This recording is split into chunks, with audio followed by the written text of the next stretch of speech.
പ്രിയപ്പെട്ടവരെ നമസ്കാരം. നമ്മുടെ ഇന്നത്തെ വിഷയം ലഹരിയാണ്.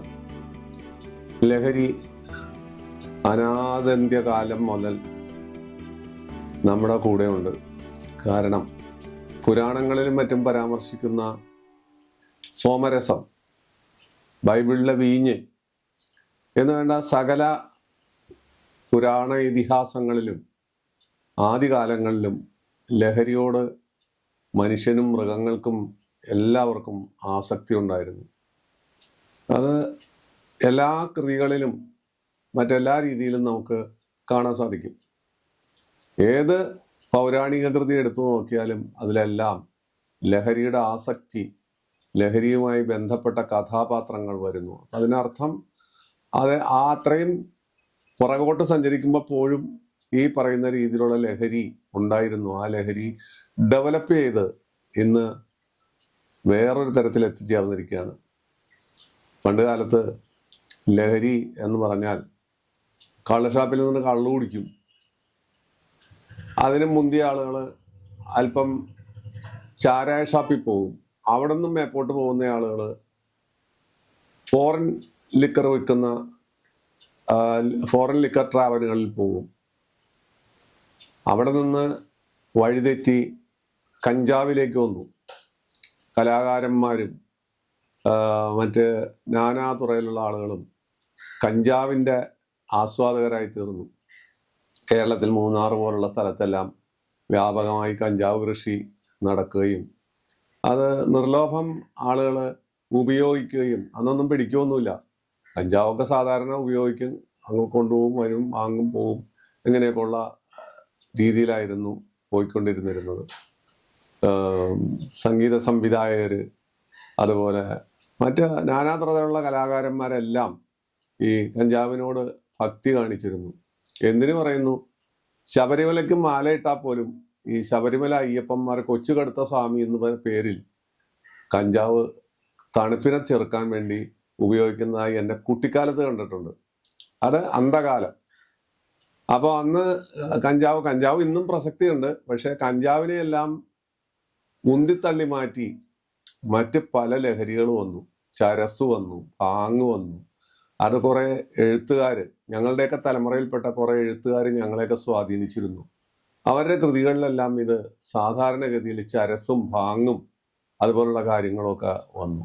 അതിനെയും തെറിപ്പിച്ചാണ് MDMA പോലെ, അല്ലെങ്കിൽ വേറെ പലതരത്തിൽ. ഇതിനിടയിൽ 1980-90കളിൽ ഉണ്ടായിരുന്നൊരു കലാമിറ്റി.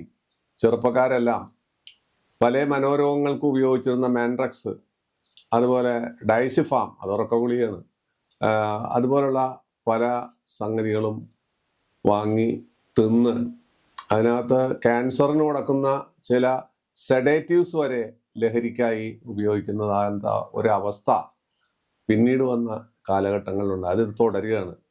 ഇന്നിപ്പോൾ ഇതിനു വേണ്ടി DJ പാർട്ടികളും മറ്റു കാര്യങ്ങളും പല കേന്ദ്രങ്ങളിലും, വലിയ ഹോട്ടലുകൾ കേന്ദ്രീകരിച്ച്, അല്ലാതെ പല സാമൂഹ്യ മണ്ഡലങ്ങൾ കേന്ദ്രീകരിച്ച് രഹസ്യമായി നടക്കുന്നു. അത്യാവശ്യം വല്ലപ്പോഴും ഒരു റെയ്ഡ് നടക്കും. അത് നിരപരാധികളായ ആരെങ്കിലുമൊക്കെ പിടികൂടും. ചീട്ടുകളി പിടിക്കുന്ന രീതിയിലാണ്. ചീട്ട് കളിക്കുന്ന ആളുകൾ എവിടെയെങ്കിലും ഓടി പുഴയിലോ കുളത്തിലോ ഒക്കെ ഒളിച്ചും പാത്തുമൊക്കെ ഇരിക്കും. നിരപരാധികളായി വല്ലോടത്തും നിൽക്കുന്ന ആളുകളായിരിക്കും ചീട്ടുകളി സംഘത്തെ പോലീസ് പിടിക്കുമ്പോൾ പിടികിട്ടുന്നത് എന്നതുപോലെയായി ഈ പറയുന്ന കാര്യം. അപ്പോൾ ലഹരി ഇന്നിപ്പോൾ കൊച്ചു കുട്ടികളെ പോലും സന്നിവേശിക്കുകയാണ്. ലഹരി അടങ്ങിയ മിഠായി പല പെട്ടിക്കടകളിലും ഇന്ന് സുലഭമാണ്. ഈ അടുത്ത കാലത്ത് ഞാൻ ചേന്നമംഗലം എന്ന് പറയുന്ന സ്ഥലത്ത്, പറവൂരിനടുത്ത് ചേന്നമംഗലം എന്ന് പറയുന്ന സ്ഥലത്താണ് താമസിക്കുന്നത്. അതിനടുത്തൊരു ഗ്രാമത്തിൽ പോയി. ഗ്രാമം ഏതാണെന്ന് പറയില്ല, അത് ബുദ്ധിമുട്ടുള്ള കാര്യമാണ്. അപ്പോൾ ആ ഗ്രാമത്തിൽ പോയി എൻ്റെ ഒരു സുഹൃത്തിൻ്റെ വീട്ടിൽ പോകാനായിട്ട് പോകുമ്പോൾ ഒരു പോക്കറ്റ് റോഡിലേക്ക് കയറുമ്പോൾ അവിടെ ഒരു സ്കൂളുണ്ട്. ആ സ്കൂളിലെ ഏതാനും കുട്ടികൾ സംഘം ചേർന്ന് അതിന് തൊട്ടപ്പുറത്തുള്ള കാട് പിടിച്ച ഒരു സ്ഥലത്ത് ഇരിക്കുകയാണ്. ഞാൻ വണ്ടി നിർത്തി ഒന്ന് പതുക്കെ തിരിഞ്ഞു നോക്കിയപ്പോൾ പലരുടെയും നോട്ടം നമ്മളുടെ നേരെയായി. അപ്പോൾ അവിടെ നടക്കുന്നത് ഈ ലഹരി ഇന്റർവെൽ സമയത്തും അല്ലാത്ത സമയത്തും ലഹരിയുടെ ഉപയോഗമാണ്. എന്ത് ലഹരിയാണ് അവർ ഉപയോഗിക്കുന്നത് നമുക്ക് അറിയാൻ പറ്റുന്നില്ല. ആൺകുട്ടികളുണ്ട്, പെൺകുട്ടികളുണ്ട്, കൂട്ടം കൂടി 2ഉം 3ഉം 4ഉം പേരായിട്ട് ഇങ്ങനെ സംഘം ചേർന്ന് ഇവരിങ്ങനെ ലഹരി ഉപയോഗിച്ചുകൊണ്ടിരിക്കുകയാണ്. ദയനീയമെന്നല്ലാതെ എന്ത് പറയാൻ പറ്റും? കാണാം, നമുക്ക് അവരെ എതിർക്കാൻ നിവൃത്തിയില്ല. എതിർത്ത് കഴിഞ്ഞാൽ അവരുടെ കയ്യിൽ നിന്ന് വരുന്ന പ്രതികരണം എന്താണെന്ന് നമുക്ക് മനസ്സിലാകില്ല. അങ്ങനത്തെ സ്ഥിതിയിൽ നമ്മൾ സ്ഥലം വിടുകയാണ്, മനസ്സിൽ വെച്ചുകൊണ്ട് സ്ഥലം വിടുകയാണ്. ഇതേപോലെ തന്നെ ഒരു ദിവസം എൻ്റെ മാന്യ സുഹൃത്ത് ഒരു സൈബർ സെല്ലിലെ SI എന്നോട് പറഞ്ഞു, നമുക്കൊന്ന് എറണാകുളം കാണാം. മുരളിച്ചേട്ടൻ പഠിച്ചിരുന്ന സ്ഥലമല്ലേ, പഠിച്ചു വളർന്ന സ്ഥലമല്ലേ, ജോലി ചെയ്ത സ്ഥലമല്ലേ, എറണാകുളത്തിന്റെ മാറ്റം നമുക്ക് കാണാം. രാത്രി 9 മണി ആയപ്പോൾ ഞങ്ങൾ കാറിന് എറണാകുളത്ത് കൂടി സഞ്ചരിക്കുകയാണ്. അപ്പോൾ എറണാകുളത്ത് കൂടി ഇദ്ദേഹം യൂണിഫോമിലല്ല, സാധാരണ സിവിൽ ഡ്രസ്സിലാണ്. കാറ് ഞങ്ങൾ ഗോശ്രീ പാലം വഴി കയറി ഹൈക്കോർട്ടിൻ്റെ അവിടെ നിന്ന് ഏകദേശം മഹാരാജാസ് കോളേജിൻ്റെ മുന്നിൽ വരെ എത്തി. ഈ എത്തുന്ന സമയത്ത് രാത്രി ഏകദേശം 11 മണി കഴിഞ്ഞിട്ടുണ്ട്. വളരെ സ്ലോവിൽ കാർ ഓടിച്ചു പോകുമ്പോൾ ഹൈക്കോടതി മറൈൻ ഡ്രൈവ് പരിസരത്തുനിന്ന് ഏകദേശം സുഭാഷ് പാർക്ക് വരെയുള്ള സ്ഥലത്ത്, രാജേന്ദ്ര മൈതാനം വരെയുള്ള സ്ഥലത്ത് ആൺകുട്ടികളും പെൺകുട്ടികളും കൂസലന്യെ തമ്പടിച്ച് ലഹരിക്ക് അടിമപ്പെട്ട് ഇങ്ങനെ നിൽക്കുകയാണ്. പോലീസുകാർ ഡ്യൂട്ടിക്കുണ്ട്, പല പോലീസുകാരും ഉറക്കത്തിലാണ്. ഇവർക്കെതിരായി ഒന്നും ചെയ്യാൻ പറ്റില്ല. മഹാരാജാസ് കോളേജ് നിശബ്ദമായി നിലാവിൻ്റെ പ്രഭയിൽ നിഴലായി പടിഞ്ഞാട്ട് നീണ്ടു കിടക്കുന്നു. അതിനകത്ത് എന്ത് നടക്കുന്നു എന്ന് നമുക്ക് പറയാൻ പറ്റില്ല. അങ്ങോട്ട് പഴയ പഠിച്ച കോളേജാണ്, നമുക്ക് അങ്ങോട്ട് കയറാൻ പറ്റില്ല. കയറി കഴിഞ്ഞാൽ ചിലപ്പോൾ ആപത്തുണ്ടാവും. ഞങ്ങൾ കാർ തിരിച്ചു വിട്ട് അവിടെ നിന്ന് ബ്രോഡ്വേ വഴി ബാനർജി റോട്ടിൽ ഇറങ്ങി. ബാനർജി റോട്ടിൽ നിന്ന് നേരെ കിഴക്കോട്ട് തിരിഞ്ഞ് പോവുകയാണ്. സെൻറ് ആൽബസ് കോളേജ് അങ്ങനെ തന്നെ നിൽക്കുന്നുണ്ട്. അവിടെയുള്ള വൃക്ഷങ്ങളെല്ലാം, ആ ഗാർഡനെല്ലാം അതുപോലെ തന്നെ നിലാവി കുളിച്ച് കിടക്കുന്നുണ്ട്. ഓടിച്ച് ഓരോ കാഴ്ചകൾ കണ്ട് സകല സ്ഥലത്തും ഈ ലഹരിയുടെ വിനോദമാണ്. കലൂർ സ്റ്റേഡിയത്തിലെത്തിയപ്പോൾ അവിടെ ഒരു വലിയ കശപിശ നടക്കുകയാണ്. ആണുണ്ട്, പെണ്ണുണ്ട്, അല്ലാത്തവരുമുണ്ട്. എന്താണ് ഈ സംഭവം എന്ന് അവിടെ ചെന്ന് നോക്കിയപ്പോൾ ഒരു പെൺകുട്ടി ആണ് അതിലെ കഥാപാത്രം. പെൺകുട്ടിയുടെ ചുറ്റും ആൺകുട്ടികൾ പലരുണ്ട്. എല്ലാവരും ലഹരിക്ക് അടിമയാണ്. ഈ പെൺകുട്ടിയുടെ അച്ഛനും അമ്മയും സഹോദരനും കൂടി പെൺകുട്ടിയെ ബലമായി പിടിച്ചിട്ടുണ്ട്. കാരണം എന്താണെന്ന് വെച്ചാൽ തൃശ്ശൂർ ജില്ലയിൽ ഒരു വാര്യത്തെ കുട്ടിയാണ്. ആ കുട്ടി എറണാകുളത്ത് ഒരു IT സ്ഥാപനത്തിൽ ജീവനക്കാരിയാണ്. ജോലി കിട്ടിയ സമയത്തൊക്കെ കൃത്യമായി വീട്ടിൽ വന്നിരുന്നു. ആഴ്ചയിലൊരിക്കൽ വീട്ടിൽ വരും, തിരിച്ചു പോരും, അങ്ങനെയായിരുന്നു. പിന്നീട് ഈ കുട്ടി മാസത്തിലൊരിക്കൽ വരവായി, പിന്നെ 2 മാസത്തിലൊരിക്കലായി, പിന്നെ 6 മാസത്തിലൊരിക്കലായി. ഇതെന്താണ് സംഭവം എന്ന് അന്വേഷിക്കാൻ സഹോദരൻ ഒരു ദിവസം ഒരുമ്പെട്ട് ഇറങ്ങിയപ്പോൾ, സഹോദരൻ വിദേശത്താണ്, വിദേശത്ത് വന്നപ്പോൾ അന്വേഷിക്കാനായിട്ട് പോയപ്പോഴാണ് ഒരു ദിവസം അരണ്ട വെളിച്ചത്തിൽ ബാറിനകത്തിരുന്ന് ഈ കുട്ടി മറ്റുള്ളവരുടെ കൂടെ മദ്യപിക്കുന്നു. അത് കണ്ടില്ലെന്ന് അടിച്ചു പോന്നു. വീട്ടിൽ വന്ന് മാതാപിതാക്കളോട് വിവരം പറഞ്ഞു. അങ്ങനെ ഇവളോട് കൃത്യമായി ആഴ്ചയിലൊരിക്കൽ ജോലി കഴിഞ്ഞാൽ വീട്ടിൽ വന്ന് പഴയതുപോലെ പോകണം, വിവാഹാലോചനകൾ വരും, എല്ലാം തട്ടിക്കളയും. ഒന്നും വേണ്ട, എനിക്ക് എൻ്റെ ലോകം എന്ന് പറഞ്ഞ് ഇവളെല്ലാം തട്ടിക്കളയുകയാണ്. ഇങ്ങനെ ഇവര് ഒരു ദിവസം ഇറങ്ങി പുറപ്പെട്ടപ്പോൾ കലൂർ സ്റ്റേഡിയത്തിന്റെ സമീപത്ത് ലഹരിക്ക് അടിമയായി ഇവൾ ആൺകുട്ടികളുടെ കൂടെ വേറെ ചില പെൺകുട്ടികളുണ്ട് നൃത്തം വയ്ക്കുകയാണ്. ഇവളെ നിർബന്ധമായിട്ട് പിടിച്ചു വലിച്ച് വണ്ടിയിൽ കയറ്റി ലഹരി വിമോചന കേന്ദ്രത്തിൽ എത്തിച്ച് അവിടെ നിന്ന് താൽക്കാലികമായ ചില ആശ്വാസങ്ങളൊക്കെ കൊടുത്ത്, കുറെ മരുന്നുകളൊക്കെ കൊടുത്ത് രക്ഷപ്പെടുത്തി എന്നുള്ള മട്ടിൽ വീണ്ടും ഈ കുട്ടി നഗരത്തിൽ ജോലിക്ക് വന്ന് ഏതാനും ദിവസങ്ങൾക്കകം ഇവർക്കൊരു വക്കീൽ നോട്ടീസ് വരികയാണ്. അച്ഛനും സഹോദരനും വക്കീൽ നോട്ടീസ് വരികയാണ്. എൻ്റെ സ്വകാര്യ ജീവിതത്തിൽ ഇവർ ഇടപെട്ട് സമൂഹ മധ്യത്തിൽ എന്നെ അപമാനിച്ചു എന്നാണ് കേസിന്റെ കണ്ടന്റ്. എങ്ങനെയുണ്ട് കാര്യം? നടന്ന സംഭവമാണ്. അപ്പൊ ഞങ്ങൾ കണ്ട സംഭവമാണ്. ഞങ്ങൾ ഈ സംഭവം കണ്ടു. ഇത് വാർത്ത വന്നപ്പോൾ ഈ കണ്ട സംഭവത്തെ SIയും ഞാനും ഓർത്തു. ഞങ്ങളിങ്ങനെ ഒരുപാട് സ്ഥലത്തേക്ക് വീണ്ടും കറങ്ങി തിരിച്ച് അവിടെ നിന്ന് വണ്ടി കലൂരിൽ നിന്ന് തിരിച്ച് ഹൈക്കോർട്ടിൻ്റെ അവിടെ വന്ന് അവിടെ കാണുന്ന കാഴ്ചകളും കണ്ട് വീണ്ടും ഗോശ്രീ പാലം വഴി രാത്രി വീട്ടിലെത്തുമ്പോൾ മനസ്സ് നിറച്ച് ഈ ലഹരിയായിരുന്നു. അത് നാനാതരത്തിലുള്ള ലഹരി. ഏത് ലഹരിയാണ് ഉപയോഗിക്കുന്നത്? മദ്യമാണോ, കഞ്ചാവാണോ, MDMA ആണോ, സെരസാണോ, ഭാങ്കാണോ, എന്താണെന്ന് നമുക്ക് പറയാൻ നിവൃത്തിയില്ലാത്ത ഒരു ലോകം. എറണാകുളം നഗരം എത്ര മനോഹരമായിരുന്നു. ഇന്നിപ്പോൾ എറണാകുളം നഗരം രാത്രി മുഴുവൻ ചെറിയ പെട്ടിക്കടകളും ആ പെട്ടിക്കടകളെ ചുറ്റിപ്പറ്റി ഈ രീതിയിലുള്ള മാഫിയ സംഘങ്ങളും അതുപോലെ ചെറുപ്പക്കാരുടെ വിളയാട്ടങ്ങളുമാണ്. പോലീസിനൊന്നും ചെയ്യാൻ പറ്റില്ല. പോലീസ് ഡ്യൂട്ടി ഉണ്ട്. പോലീസ് ഡ്യൂട്ടി ഉണ്ടായിട്ടും യാതൊരു കാര്യവുമില്ല. ഇവര് ഒരു സ്ഥലത്തല്ലെങ്കിൽ മറ്റൊരു സ്ഥലത്ത് ഇത് താവളമാക്കി തീർത്തിരിക്കുകയാണ്. അതുപോലെ ബീച്ചുകൾ, റിസോർട്ടുകൾ, ഇങ്ങനെ എല്ലാ സ്ഥലത്തും ഈ ജീവിതം ഭ്രാന്തമായി ഒഴുകുകയാണ്. ഇതിൻ്റെ ആഫ്റ്റർ ഇഫക്റ്റ്, ഇതിൻ്റെ പരിണിത ഫലം കുറെ കാലത്തിന് ശേഷം സകല നാഡീഞരമ്പുകൾക്കും തകരാറ് പറ്റി വിഷാദരോഗിയോ വിഷാദരോഗിണിയോ ആയി ആളുകൾ മാറുന്ന കാഴ്ച ധാരാളമായി കാണുന്നുണ്ട്. പിന്നെ അതിനു വേണ്ടിയുള്ള ചികിത്സയായി, അതിനു വേണ്ടിയുള്ള പ്രാർത്ഥനകളായി, മറ്റു പലതായി. പക്ഷെ ഫലം നാസ്തിയായിരിക്കും. കാരണം ജീവിതത്തിൻ്റെ ഒരു ഭാഗം ആ യുവത്വത്തിൻ്റെ തിമിർപ്പിൽ അല്ലാത്ത രീതിയിൽ ഇവർ തൊലച്ചു കഴിഞ്ഞു ലഹരിക്ക് വേണ്ടി. അതിങ്ങനെ നടന്നുകൊണ്ടേയിരിക്കുകയാണ്. ലഹരി വിമുക്ത സന്ദേശങ്ങളുമായി യോഗങ്ങളും സമ്മേളനങ്ങളും ഒക്കെ നടക്കുന്നുണ്ട്. ഒരു ലഹരി വിമുക്ത സമ്മേളനം ഒരു ദിവസം ഒരു സ്ഥലത്ത് നിൽക്കുമ്പോൾ അത് കേൾക്കാനും കാണാനും ഇടയായി. അവിടെ ഈ സാഹിത്യ നക്കികൾ അല്ലെങ്കിൽ അതുപോലുള്ള വലിഞ്ഞുകൂടുന്ന ആവശ്യമില്ലാത്ത ഉപദേശം കൊടുക്കുന്ന കൂലിത്തൊഴിലാളികൾ ധാരാളമായി പ്രസംഗിക്കാൻ കിട്ടുന്ന ഒരു ലോകത്താണല്ലോ നമ്മൾ ജീവിക്കുന്നത്. അപ്പൊ അവിടുത്തെ പ്രസംഗം കഴിഞ്ഞ് പോയ ഒരു ഉപദേശി വഴിയരികിൽ കിടക്കുന്നു. എന്താണെന്ന് നോക്കിയപ്പോൾ വലിയ വലിയ ഘോര പ്രസംഗമൊക്കെ നടത്തി ലഹരി വിമുക്തതയെക്കുറിച്ചും ലഹരിയുടെ ദോഷത്തെക്കുറിച്ചും.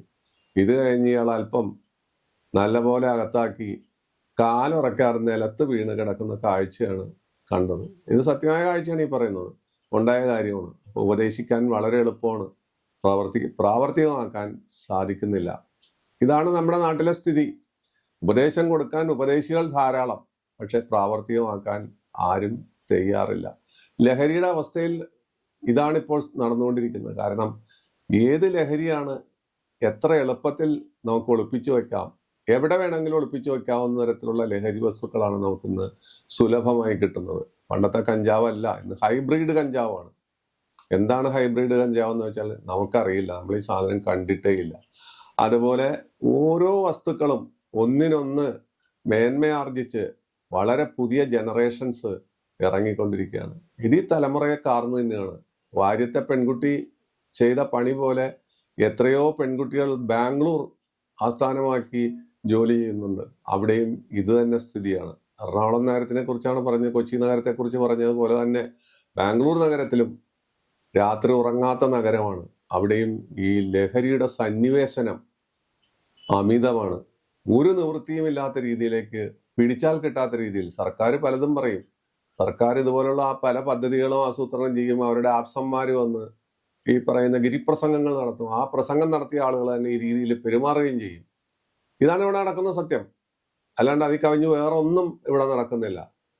ഇതിൽ അടിമപ്പെട്ടാൽ അതിൽ അടിമപ്പെട്ടു പോവുകയാണ്. പോക്കറ്റടിക്കാരൻ ഒരു പ്രാവശ്യം പോക്കറ്റടിച്ച് ജയിലിൽ പോയാൽ പിന്നെ അവൻ ആ തൊഴിൽ തന്നെ ശീലിക്കും. കാരണം അവന് കൂട്ടുകാരെ കിട്ടും, അതുപോലെ അവന് അതിനുള്ള സാഹചര്യങ്ങൾ കിട്ടും, മാനസിക ബലം കിട്ടും. എന്നതുപോലെയാണ് ലഹരിയുടെ ഉപയോഗവും ലഹരി പ്രയോഗിക്കുന്നത്. ഇതിനകത്ത് ജ്യോതിഷക്കാരെന്ത് പറയുന്നു? ജ്യോതിഷക്കാർക്ക് ഒന്നും പറയാനില്ല. ലഹരി എന്ന് പറഞ്ഞാൽ നമുക്ക് രാഹുവിനെ കുറ്റം പറയാം. രാഹു ദശ നടക്കുന്ന സമയത്ത് കുട്ടികളാണെങ്കിൽ ബീഡി വലിക്കും, സിഗരറ്റ് വലിക്കും, അവിടെ നിന്ന് മേപ്പോട്ട് കഞ്ചാവ് വലിക്കും, ഇങ്ങനെയൊക്കെയുള്ള കാര്യങ്ങളുണ്ടാവും. അല്പം കൂടി മുതിർന്നവർക്കാണ് രാഹു ദശ വരുന്നതെങ്കിൽ അവർ കള്ളു കുടിക്കും. അത് അവിടെ നിന്ന് മൂത്ത് വേറെ വല്ല ലഹരിയിലേക്ക് പോകും. അത് ഒരുപാട് അനർത്ഥങ്ങൾ ഉണ്ടാക്കും. അത് സാമൂഹിക ചുറ്റുപാടിൽ ഇവരുടെ താളം തെറ്റും, ഇവരുടെ സ്വഭാവഗതികളും മാറും, ഇവര് പല കുറ്റകൃത്യങ്ങളിൽ ചെന്നപ്പെടും. ഇങ്ങനെയൊക്കെയുള്ള കാര്യങ്ങളുണ്ട്. അതൊരു വശം. കേതു ദശയിൽ വരാം, അതുപോലെ നീചനായ വ്യാഴത്തിന്റെ ദശയിൽ വരാം, അതുപോലെ ശുക്രദശയിൽ വരാം. ശുക്രദശ, ശുക്രൻ നീചനോ അല്ലെങ്കിൽ ശുക്രന് പാപസംബന്ധമുള്ള ദശയിലെല്ലാം ഇത്തരത്തിലുള്ള ലഹരി പ്രയോഗങ്ങളും ലഹരി വസ്തുക്കളുമായുള്ള സമ്പർക്കവും വന്നു ചേരാം എന്നെല്ലാം ജ്യോതിഷക്കാർ പറയുന്നുണ്ട്, ജ്യോതിഷ കൃതികളിൽ പറയുന്നുണ്ട്. അത് ഒരു നിമിത്തം മാത്രം, അത് ഒരു നിയമം മാത്രം.